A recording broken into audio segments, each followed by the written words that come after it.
Muito bom dia. Hoje celebramos a Páscoa, que privilégio. E gostaria então de partilhar alguma reflexão bíblica e gostaria de orar então, pedindo a Deus que a palavra dele toque o nosso coração e faça diferença na nossa vida nesta manhã. Vamos orar juntos. Obrigado, Senhor, porque podemos participar das celebrações da Páscoa e, ao meditarmos e refletirmos na Tua Palavra, pedimos que Teu Espírito Santo prenda a nossa atenção, abra a nossa mente e, especialmente, toque e transforme o nosso coração. Então, agradecemos pelo privilégio de estarmos juntos e agradecemos por Tua Palavra.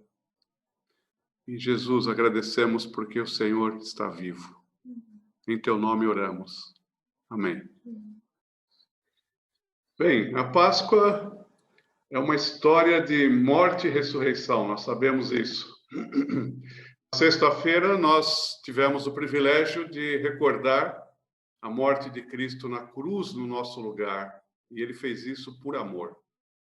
O sábado, ontem, significa um tempo de espera, de silêncio da parte de Deus. E isso nos traz um misto de fé e desespero. Mas, finalmente, hoje, no domingo, falaremos do milagre da ressurreição de Cristo, que aconteceu, portanto, ao terceiro dia. De fato, o mistério pascal, a morte e a ressurreição de Cristo, é a base, o fundamento do cristianismo. Mas é também um paradigma para a vida cristã, como veremos à medida que falamos. Bem, mas a Bíblia relata que na manhã do domingo seguinte à crucificação, algumas mulheres que seguiam a Jesus foram ao seu túmulo e encontraram anjos que lhes disseram: "Por que buscais o vivente entre os mortos? Não está aqui, mas ressuscitou." Esse texto está lá em Lucas 24, parte do versículo 5 e parte do versículo 6. Por que buscais o vivente entre os mortos? Não está aqui, mas ressuscitou. Isso também serve como para chamar a nossa atenção de que o ser humano precisa procurar a Jesus no lugar certo e não onde, em geral, os historiadores seculares o querem colocar, ou na galeria dos grandes homens e heróis do passado, ou dos fundadores das grandes religiões, ou mesmo classificá-lo como um mestre de moral da sua época. Na verdade, o Evangelho diz-nos, pela boca dos anjos, que acabamos de ler, que ele ressuscitou, ele está vivo. E é interessante, porque com a ressurreição, nenhum de nós tem experiência.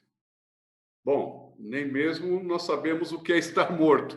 Então, ressuscitar dos mortos é um mistério que ultrapassa muito o nosso conhecimento e a nossa imaginação. E com esse mistério da ressurreição de Cristo, o nosso relacionamento é apenas pela fé e pela esperança. A ressurreição de Cristo não é uma reanimação, uma revivificação ou ressuscitação de um cadáver. E o seu retorno à vida neste mundo para depois morrer novamente, como aconteceu com Lázaro, por exemplo. Ele voltou à vida, mas morreu novamente. Mas a ressurreição não é um voltar ao que se era, mas sim uma transformação radical. Jesus, ao ressurgir dos mortos, apresentou um corpo glorioso, espiritual, que, entre outras características, não mais experimenta a morte, conforme lemos em Romanos, no capítulo 6, versículo 9, que diz que a morte não tem mais domínio sobre ele. Jesus, então, foi o primeiro a ressuscitar, mas nós também segundo a Bíblia, no devido tempo, iremos morrer e ressuscitar, e assim receber um corpo semelhante ao de Cristo, ao do Cristo ressurreto, e viveremos com ele por toda a eternidade. Então, Jesus foi o primeiro, e nós, um dia, se ele não voltar antes, também morreremos, e um dia seremos ressuscitados e viveremos com ele por toda a eternidade, com um corpo diferente, espiritual, glorioso, que não temos explicação inteligível para dar. Mas, ok, naquele domingo, então, que as mulheres foram ao túmulo pela manhã, elas voltaram para casa e contaram aos discípulos que o corpo de Jesus não estava mais no túmulo. Mas eles não acreditaram nelas.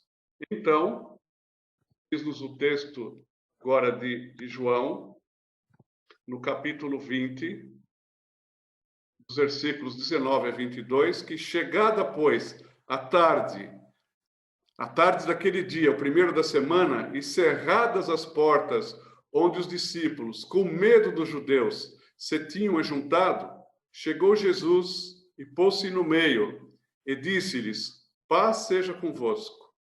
E, ao dizer isto, mostrou-lhes as suas mãos e o lado, de sorte que os discípulos se alegraram, vendo o Senhor. Disse-lhes, pois, Jesus outra vez: paz seja convosco. Assim como o Pai me enviou, também eu vos envio a vós. Havendo dito isto, soprou sobre eles e disse-lhes: recebei o Espírito Santo. Então, o próprio Cristo ressurreto vai ter com os discípulos que estavam com a porta fechada, com medo dos judeus. Ele entra pela porta, ele atravessa a porta fechada e sopra sobre eles o Espírito Santo. Parece repetir aqui o gesto do Criador em Gênesis, que fez o ser humano do pó e soprou nele o espírito de vida. Nesta situação, os discípulos de Jesus foram então reavivados, e o Pentecostes confirmará isto alguns dias depois, de uma maneira extraordinária. Um autor chamado Thomas Halleck escreveu que não foi a fé dos discípulos que despertou Jesus para a vida. Foi ele, Jesus, que ressuscitou a fé crucificada, debilitada dos seus discípulos. E ele continua a revigorá-la com a sua presença, com o seu espírito, tal como prometeram aos seus discípulos na última ceia. O seu espírito continua a guiar-nos a toda a verdade e também a verdade da ressurreição. Com o poder do Espírito Santo, Jesus forma e transforma constantemente a sua igreja. Ressuscita para uma vida nova, ainda que, conforme a famosa visão do profeta Ezequiel, ela possa, por vezes, parecer um vale de ossos secos. Infelizmente, muitas igrejas podem estar assim, mas nós somos a igreja, portanto, olhemos para nós próprios. Será que morreu o nosso ministério, a nossa paixão, o nosso envolvimento, o nosso testemunho? Hoje é dia de ressurreição, dia de recebermos o sopro do Espírito e sermos reavivados e reenviados ao mundo. De fato, o mistério da ressurreição não pode ser reduzido apenas a um acontecimento histórico relacionado a Jesus, ocorrido há mais de 2000 anos atrás. Alguns autores cristãos ensinam sobre uma ressurreição contínua, ou seja, a vitória de Jesus sobre a morte continua na história da igreja e da humanidade, atravessando-a como um rio subterrâneo que de vez em quando sobe à superfície, especialmente nos momentos de reformas ou acontecimentos especiais que reavivam a igreja, mas também nas histórias de conversões e transformações pessoais. O mistério pascal, morte e ressurreição, é como que um princípio espiritual ativo hoje, a começar na nossa salvação. o que diz esse texto de Efésios. Estando nós mortos em nossas ofensas, nos vivificou juntamente com Cristo. Pela graça sois salvos. E nos ressuscitou juntamente com Ele e nos fez assentar nos lugares celestiais em Cristo Jesus. Estávamos mortos, fomos ressuscitados. Estávamos mortos nos pecados e Ele nos deu vida. E nos transportou para o reino do seu amor. Igualmente, no nosso batismo, esse paradigma morte e ressurreição está presente. O texto de Romanos 6 diz: ou não sabeis que todos quantos fomos batizados em Jesus Cristo, fomos batizados na sua morte?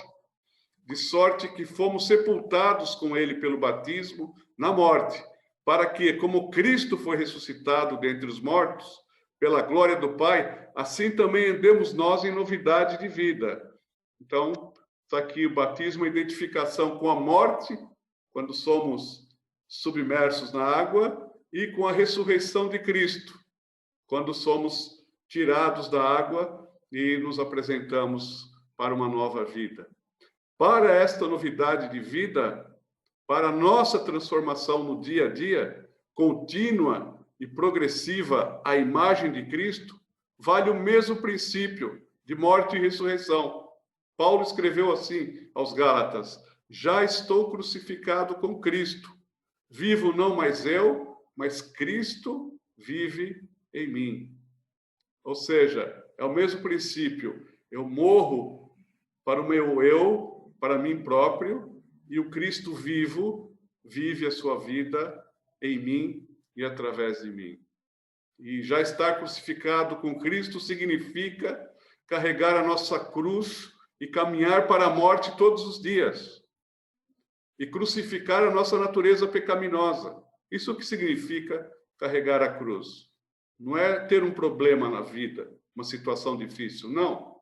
Carregar a cruz é caminhar para a morte todos os dias, levar a nossa natureza pecaminosa para ser crucificada, como Paulo escreveu aqui: já estou crucificado com Cristo. Há um autor interessante que diz que este é o modus moriendi do cristão, o modo de morrer do cristão. Todos os dias nós devemos ir à cruz para sermos crucificados, crucificar a nossa natureza pecaminosa. Mas, da mesma forma, há um modo de viver do cristão, que é permitir o Cristo ressurreto viver nele e através dele. Mas aqui está morte e ressurreição. Morte e ressurreição. Morre algo, tem que morrer algo em nós, tem de ser deixado por nós para que a ressurreição possa acontecer. Durante muitos anos, início da minha caminhada cristã, eu tive de lutar contra a mentira. Conscientemente, eu tive de levá-la à cruz todos os dias, durante muito tempo. E desejar que o Cristo que vive em mim pudesse prevalecer com a verdade. Morte e ressurreição. A mentira teve que morrer e dar lugar à verdade. Este paradigma morte e ressurreição nos acompanha sempre. Mas neste estilo de vida, de morte e ressurreição, eu sei que muitos de nós, eu dei um exemplo muito simples, e muitos de nós poderiam dar outros exemplos. Mas há outras coisas que podem necessitar morrer para além do pecado. Por exemplo, na nossa teologia, ou no conceito que temos de Deus, para que algo novo possa nascer. Alguns exemplos. Uma forma legalista e rígida de ser e estar na vida tem de morrer para dar lugar à maravilhosa graça do Senhor. Há outras questões que podemos tratar. Por exemplo, há um teólogo que afirmou que o Deus, que a grande maioria das pessoas imagina, felizmente não existe. Ou seja, ele quer dizer com isso que podemos ter ideias muito erradas acerca de Deus e do seu caráter, por vezes usando de forma distorcida a Bíblia.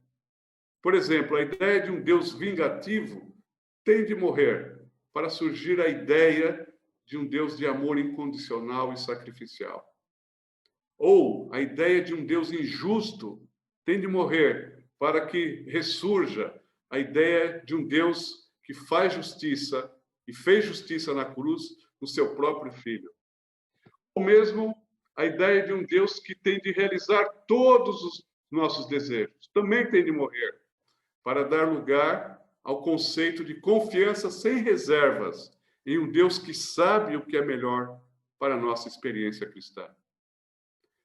Este percurso, nesta caminhada cristã cheia de provações, muitas vezes a nossa fé é tomada pela dúvida, os nossos relacionamentos e amizades desgastam-se e muitas vezes morrem. Que o Espírito Santo possa ressuscitar a nossa fé, os nossos relacionamentos e tudo mais que agoniza neste momento. Ele nos impulsione a dar os passos necessários, a tomar a iniciativa. Se calhar a nossa fé será mais madura. Mas cabe lembrar que a ressurreição não é um simples regresso ao que já foi, mas sim uma transformação profunda. Para concluir, Paulo escreve aos Efésios, lá no capítulo 1, a confirmar que o poder que opera em nós é o mesmo poder que ressuscitou a Cristo dentre os mortos. Eu fico um pouco sem palavras e sem ação, porque o poder da ressurreição é o maior poder do universo. Pergunta para algum médico, algum cientista, qual a possibilidade de trazer alguém de volta à vida. Humanamente, não existe essa possibilidade.